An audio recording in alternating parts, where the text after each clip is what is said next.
Hi, my name is Raynar Rogers. I'm originally from Wales, but I spent the last 8 years living in Taiwan and South Korea. And I just moved back to Europe, to Prague, Czechia. And I'm an interdisciplinary artist, mostly working with painting and poetry. My work is mostly intuitive, abstract, play-based. So a little about my background. My background is mostly in theatre. I spent a lot of time from a young age collaborating with other theatre makers and working with words and space, and often trying to obtain the perfect piece of work for audiences. I was a script writing graduate, so my focus has been exploring kind of words, narratives, and getting into the human mind for a really long time. So naturally, poetry was also my medium for many years, and it very much still is. It was only when I started working in play-based education for kids that I really kind of allowed myself to let go of this idea of perfection, to focus on the journey of the art and the way the intuitive process expands the mind and pushes forth the ideas that are hiding within us. And that was when painting and working with materials became a no-brainer. I sort of said to myself, well, if I can translate the ideas I usually get from writing into visual arts, a visual arts process, I'm going to have a much wider toolkit from which to cross-reference between the world of visual arts and other more specific arts like poetry and theatre. So I'm originally from an industrial village in Wales. People from South Wales are majority realists. The abstract nature of my paintings really represent a version of myself that's kind of breaking free from the confines of reality and entering a safe place where colour and form exist in multitudes, where reality is not necessarily what is in front of your face, but also very much the emotional world somewhere within you, whether or not you understand that world. But there's this cognitive dissonance in being an idealist in Wales. I battle with the dichotomy between escaping and being very strongly rooted in my Welsh heritage with working class values. So the loss of the labour industry in Wales and the loss of funding, families in hardship, has always been amplified by Welsh poets. And I also want to discuss this in some capacity in my work, both through the content and the kind of direct style of my poetry that to me feels like it reads in a very Welsh way. And also through the feeling of complicated angst, I think, which can come across in my visual work. I think there's a lot of hopelessness in a lot of working class areas that's certainly felt in my area too. I notice it even more having lived in East Asia for a while, in cities and countries with growing economies. It's quite different. The atmosphere and the attitude. People in Wales are battling the constant threat of powerhouse industries like the Chinese steel industry taking over and more jobs lost, and people are battling empty promises of funding from the British government and support programmes ceasing to exist, and a lot of homes can't afford to put the gas on this winter with rising energy prices. But the Welsh people truly know how to kind of find solutions, put faith in the community, and look at the funny side in hardship. And that's an important part of my artwork too. I can be destructive, I can wish to escape, I can be a bit of an anarchist, but ultimately this fun and freeing, playful, childlike thing that I get to create and play with is art, and that's part of the Welsh spirit as well.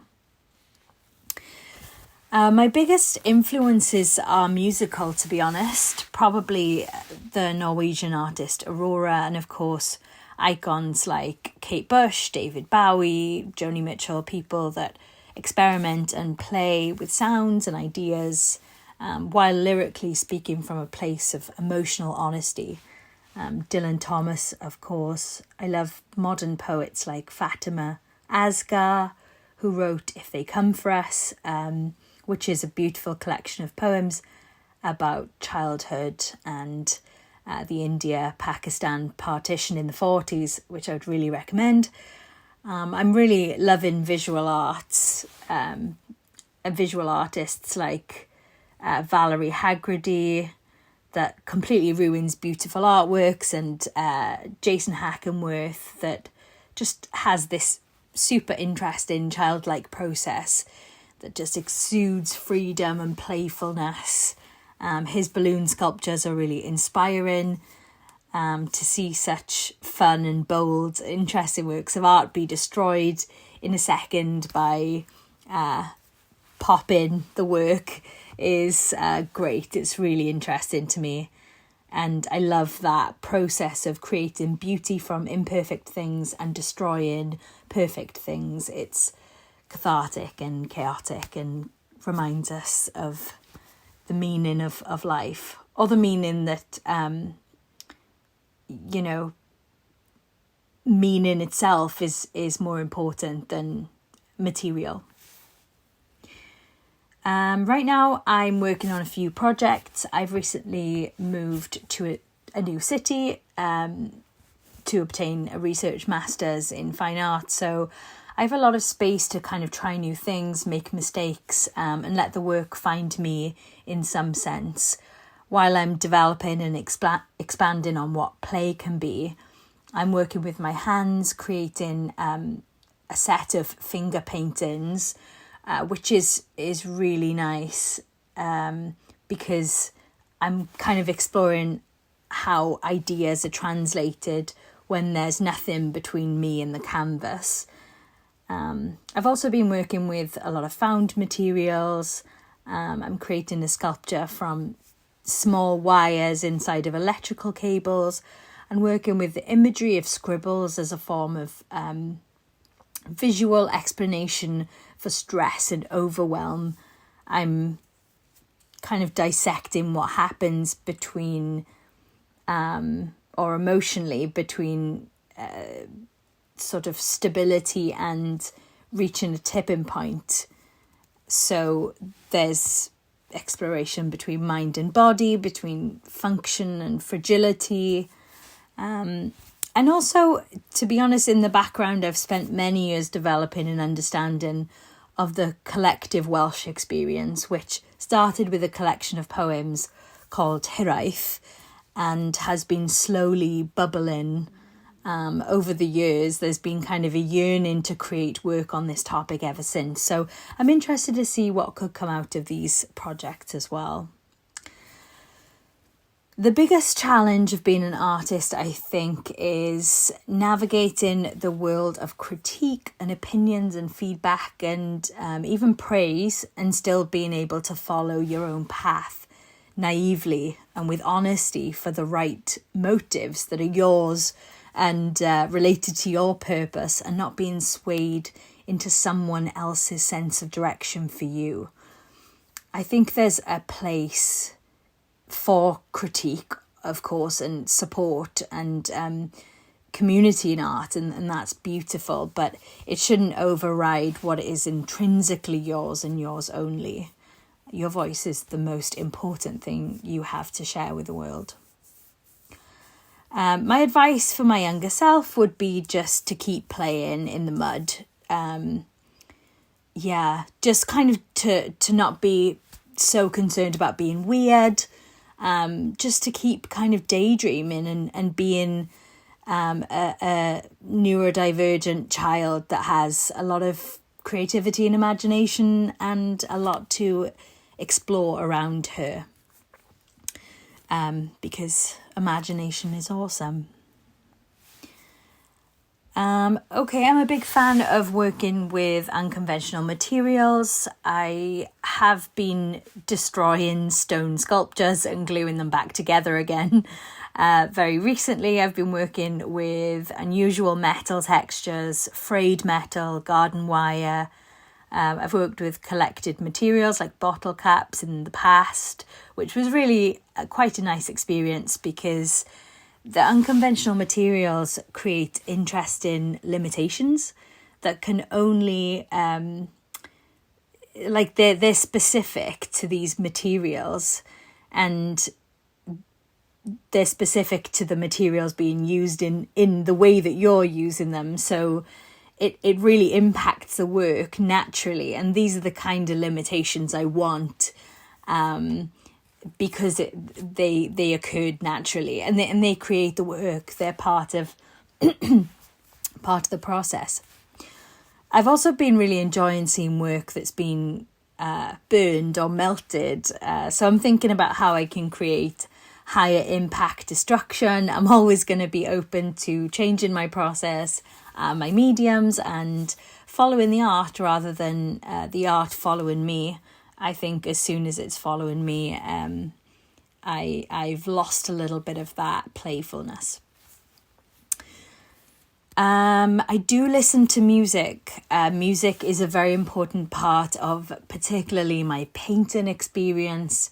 I think how an artist thinks and moves their body and moves during their painting process is really indicative of the work they end up creating, unless they have a solid consistency in their practice that's like unaffected by external factors.